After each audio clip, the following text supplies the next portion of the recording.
السلام عليكم دمان داودياشا برنامجka ma ogtahay maanta waxaan ku hadlaynaa 10 macluumaad diini ah oo ku saabsan diinteena islaamka ma ogtahay acmaashaad samaysay inta u horeysa ee kor loo dalacayo ay tahay 5 salaadood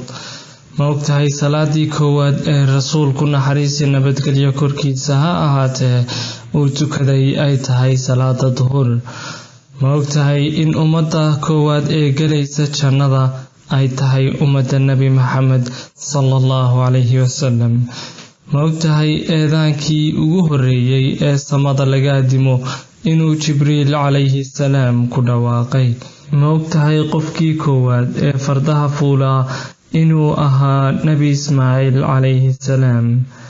ma ogtahay qofkii ugu horeeyay ee qalinka wax ku qora inuu yahay Nabi Idris alayhi salaam ma ogtahay sidoo kale qofkii ugu horeeyay ee Ilaahay daraadii u jihaada inuu yahay Nabi Idris alayhi salaam ma ogtahay aayadda ugu weyn Quraanka inay tahay aayatul kursiga ma ogtahay in qofka akhriya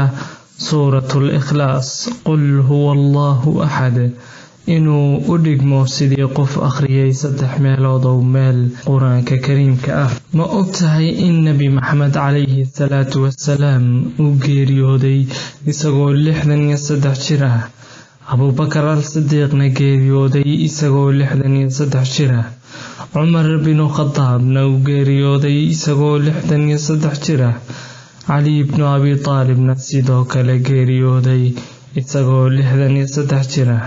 رضي الله عنهم ما ogtahay in يوم القيامة dhacayo maalin jimcaah